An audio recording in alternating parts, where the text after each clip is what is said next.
အားလုံးပဲမင်္ဂလာပါကျွန်တော်ကတော့တင်ထွန်းလေးဒီနေ့ကျွန်တော်တို့ဒီဗီဒီယိုမှာ crypto ဈေးကွက်ပြောင်းလဲဈေးကွက်သတင်းအချက်အလက်တွေနဲ့လက်ရှိဈေးကွက်ပေါ်မှာ crypto ဝယ်ထားချင်တဲ့မိတ်ဆွေတွေအနေနဲ့ short term long term ဘယ်လို plan တွေထားရှိရမလဲဈေးကွက် direction တွေကဘယ်လိုရှိနေလဲဒါတွေနဲ့ပတ်သက်ပြီးတော့ကျွန်တော်တို့တစ်ချက်နားလည်မှာပေါ့နော်ဒါရင်ကလေးကကျွန်တော် follow လုပ်ပြီးတော့မှ BTC ETH NTU ထားတဲ့သူတွေအနေနဲ့ဆိုရင်တော့ဒါလည်းရှိဆိုရင် profit ထဲမှာရှိမှာပေါ့နော်ဆက်ပြီးတော့လည်းကျွန်တော်တို့ NTU ပိုင်းတွေ target တွေကဘယ်လိုရှိမလဲဒါတွေနဲ့ပတ်သက်ပြီးတော့ကျွန်တော်ဒီဗီဒီယိုမှာနားလည်မယ်ပေါ့နော်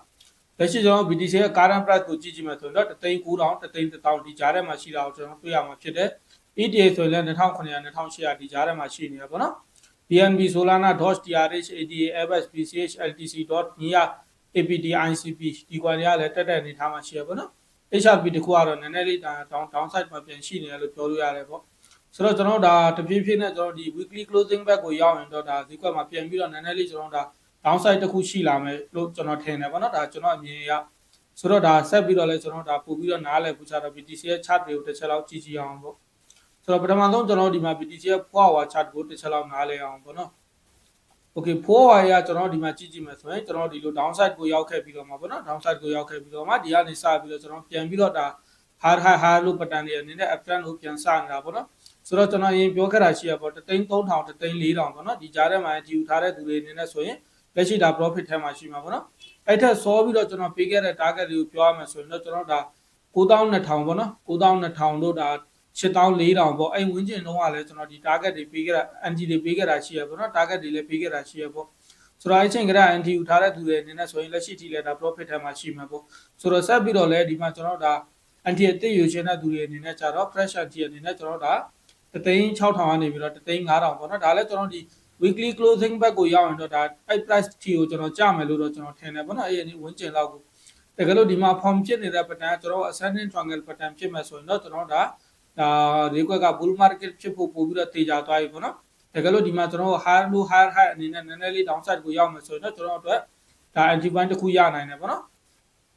ဆိုတော့ 4hour ရကျွန်တော်ဒါနားလည်ဖို့လိုတာဒါကလက်ရှိကျွန်တော်ဒီ uptrend back ကိုတဖြည်းဖြည်းနဲ့ move ဖြစ်နေတယ်ဒီနားလေးမှာ form ဖြစ်နေတဲ့ pattern ကျွန်တော်ဒါ ascending triangle pattern ဖြစ်လာမယ်ဆိုရင်တော့ကျွန်တော်ဒီမှာဒီကနေပဲတစ်ခါတည်း recovery ဖြစ်သွားနိုင်မယ်ပေါ့မဟုတ်ရင်တော့ဒီနားလေးမှာကျွန်တော်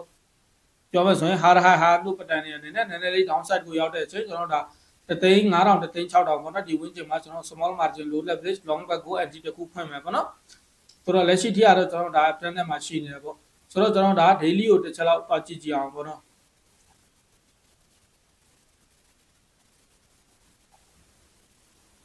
Okay daily ကကျွန်တော်ဒီမှာကြည့်ကြည့်မယ်ဆိုရင်ကျွန်တော်ဒီမှာlower low lower high အနေနဲ့ကျွန်တော် downside ကိုရောက်ခဲ့ပြီးတော့မှဒီကနေစပြီးတော့ကျွန်တော် uptrend back ကိုတဖြည်းဖြည်းနဲ့ move ဖြစ်နေတာပေါ့နော် move ဖြစ်ပြီးတော့မှ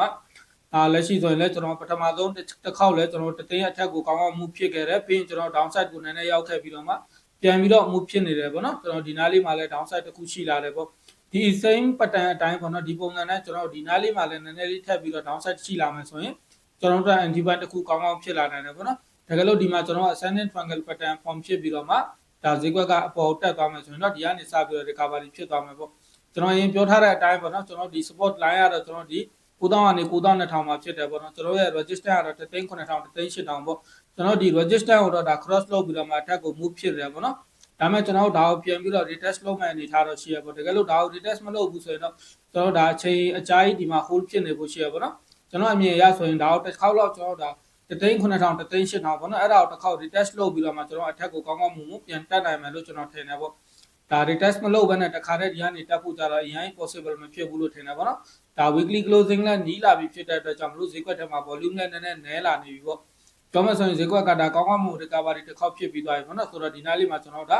နည်းနည်းလေး downside တစ်ခုတော့ရှိတဲ့တယ်လို့ကျွန်တော်ထင်တယ်ပေါ့နော်ဒါ3,500 3,600ဒီဝန်းကျင်လောက်ကိုတော့ကျွန်တော်ဒါရောက်မယ်လို့ကျွန်တော်မြင်တယ်ပေါ့ဆိုတော့ဒီမှာကျွန်တော်ဒါ3,500 3,600မှာ NT ယူတဲ့သူတွေပဲဖြစ်ဖြစ်ကျွန်တော်ဒါ3,300 3,400ဒီကြားထဲမှာ NT ယူထားတဲ့သူတွေပဲဖြစ်ဖြစ်ပေါ့နော်ဒါကျွန်တော် DCA အနေနဲ့ကြတော့9,000ကနေပြီးတော့9,200ပေါ့နော်ဒီ9,000အောက်ကိုကြာမှကျွန်တော်ဒါ second NT DCA အနေနဲ့ယူမယ်ပေါ့နော်ဆိုတော့ဆက်ပြီးတော့ကျွန်တော်အတွက်ဒါ weekly ကိုတစ်ချက်လောက်ကြည့်ကြည့်အောင်ပေါ့